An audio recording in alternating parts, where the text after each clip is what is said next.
While the Coalition is supporting this bill, I think it's important to note that Australians expect their elected representatives to make decisions in the national interest and to spend taxpayer money responsibly.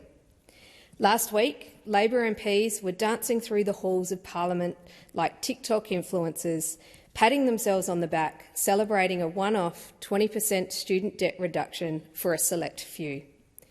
Meanwhile, hard-working Australians are struggling to pay their rent, power and gas bills, or to find a place to live. And those wanting to see a doctor are reminded that they need both a Medicare card and their credit card. And Labor's answer? A sugar-hit policy for the chosen few, dressed up in spin and staged for social media. It's hard to take this seriously when the deeper problems facing students, our education system and our economy remain completely unaddressed. On the surface, a 20% reduction for a chosen few with student loans sounds appealing, but it raises serious questions about long-term sustainability and the government's commitment to real reform. It should also be pointed out that this policy is a result of the Labor government failing to manage the Australian economy responsibly. It is a direct result of surging inflation and the skyrocketing of student loans when indexation was applied to those outstanding loans. So this Labor government created the problem and is now using taxpayer dollars to try and fix it. It is a very expensive distraction, not a long-term, forward-thinking solution. The bill offers a one-off 20% cut to student debts, but it fails the tests of fairness, economic responsibility and national interest. It was never scrutinised by a parliamentary committee. That's not oversight, that's neglect.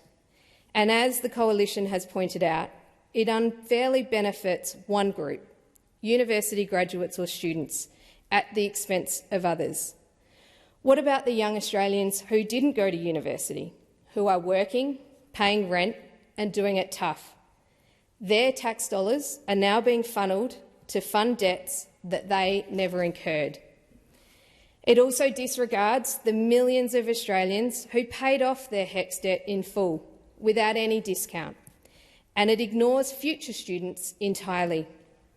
What message does this send? Work hard, do the right thing, and you'll be penalised. Raising the repayment threshold might offer short-term relief, but it also means higher indexation and longer repayment timelines. We're not solving the problem, we're kicking it down the road, trapping more Australians in long-term debt and dependency.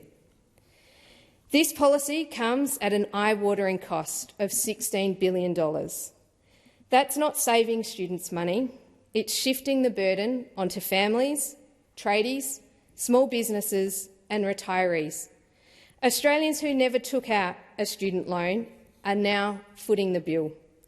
That means higher taxes, more inflation and deeper economic pain. Yes, this may help some graduates today, but it punishes others. It punishes the teachers and the nurses who paid off their debts before the cut of 1 June 2025 came in. No refund, no recognition, just a sense that playing by the rules doesn't pay. Labor's handout doesn't eliminate debt, it redistributes it.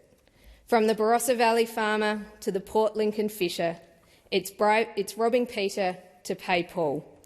And let's not kid ourselves. Under Labor, nothing comes for free. Someone always pays. And it will be the next generation, our children and our grandchildren, who will foot this bill. We must remember a simple truth. There is no such thing as public money. There is only taxpayers' money. Every dollar Labor spends, it takes from someone else. That's why we must see these handouts for what they are: short-term sugar hits, not serious policy. The problem that socialism has is that eventually it'll run out of other people's money to spend.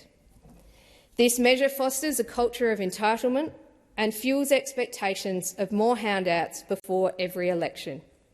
It encourages political stunts, not principled government. Yes, we need to support education, but we must do it responsibly, sustainably and fairly.